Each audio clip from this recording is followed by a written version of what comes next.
Well, ladies and gentlemen, I would like to bid a very warm welcome to the President of the United States of America, Barack Obama. We already actually did it in front of the building. This time, I welcome him to the south of Germany on the occasion of the 60th anniversary of NATO, and this is actually the first time that you visit the United States. Oh, sorry, I mean the Federal Republic of Germany. And we're very pleased indeed to be able to meet on this anniversary of NATO and to find a new format for this alliance. In our talks, we were saying again that we have long traditional ties of friendship that join our two countries. I'm absolutely sure that we will be able to continue that over the next 2 years to come. We have actually talked about the whole broad area of complex issues that we need to contend with. We looked back on London, which we considered both to be a very successful meeting. The world has shown that it is willing to cooperate. Last but not least, it was also a successful meeting because clearly the United States has shown that they are willing to cooperate too, to show that spirit of cooperation. I think that this is a common task indeed for us, to shape also this alliance in this cooperative spirit, because this is a strength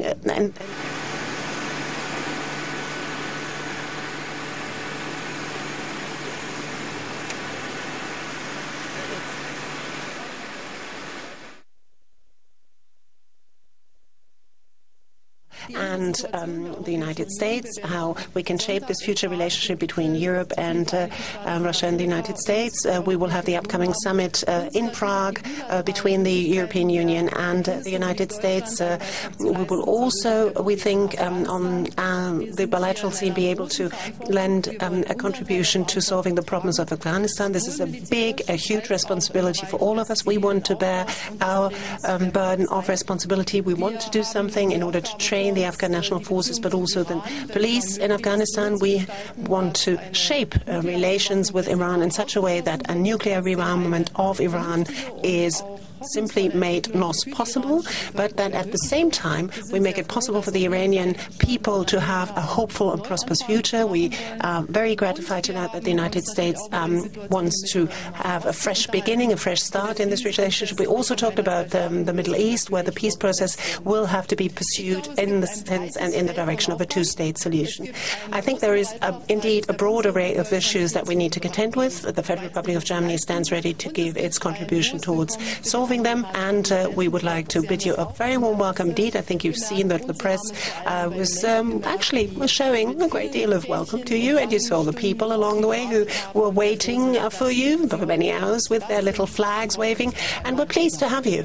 Welcome. We hope to welcome you again soon. Thank you so much. It is wonderful to be here in Germany, and I want to thank Chancellor Merkel for her leadership, her friendship, and to say to all the German people that we are grateful to have such an extraordinary ally. And I think I speak on behalf of the American people, that we consider the relationship between the United States and Germany to be one of our most important relationships.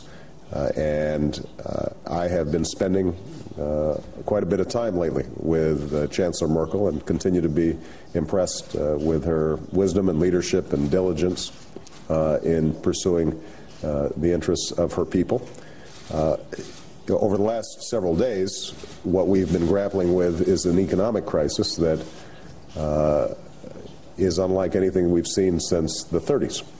And just a stark reminder for those of us in the United States, our jobs report came out today, and it showed that we had lost 663,000 jobs just this month, which has pushed our unemployment rate to 8.5%, the highest in 25 years. And we've lost 5.1 million jobs since this financial crisis and recession began.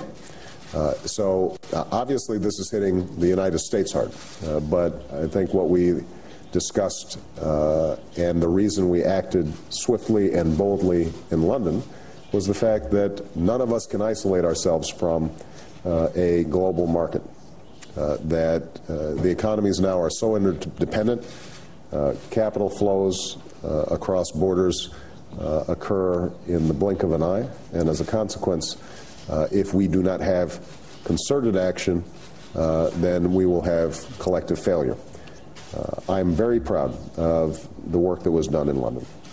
I think the fact that we have a regulatory framework that can prevent this crisis from happening again, the fact that we have taken collectively steps to not only encourage growth, but also to make sure that we're helping emerging markets and poor countries deal with the consequences of this financial crisis. None of those things alone guarantee immediate recovery, but they are necessary foundations for recovery. And because we committed to meeting again in the fall, it allows us to review what we've done, and if what we've done is not sufficient, and we continue to see a deterioration in the situation, then we're going to go back at it and keep on doing so until we get it right. As Chancellor Merkel mentioned, the economy is just one of our challenges. And as we celebrate this important landmark for NATO, we are reminded that not only do we have immediate joint efforts in Afghanistan that have to be bolstered and have to become more effective, but we also have to have a strategic framework for how NATO moves forward. This has been the most successful alliance in modern history, an alliance that was so effective that we never had to fight.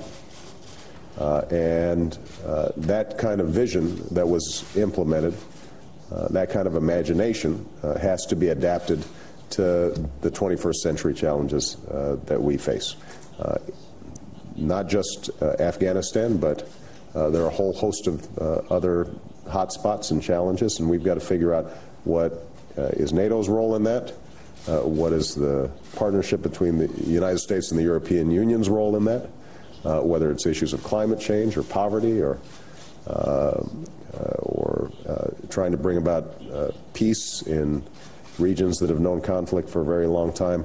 In all of these areas, cooperation is going to be critical, and leadership from our two countries is going to be critical. So I'm very pleased to have these efforts, and I am confident that moving forward that we are going to be able to make slow and steady progress to advance the cause of peace and prosperity.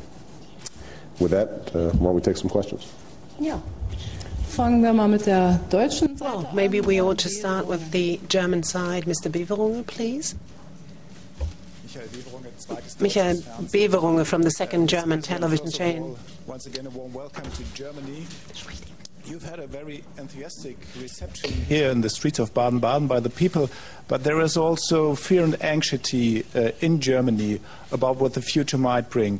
Your administration is calling for a fundamental reform of NATO, or perhaps in your words, change. But what, Mr. President, is your personal grand design for the new NATO? Will it be the policeman of the world, the global one? Should Germany shoulder more responsibility, especially in Afghanistan? Yeah. One question for the Chancellor. Frau Bundeskanzlerin, wo sehen Sie die Grenzen der NATO und wo sehen Sie... Madam Chancellor, where do you see the limits of NATO, and where do you see the limits of German engagement in the world? First of all, I don't come bearing grand designs. I'm here to listen, to share ideas, and to jointly, as one of many NATO allies, to help shape our vision for the future. If NATO becomes everything, then it's nothing. So obviously we're going to have to define and clarify its roles for the 21st century.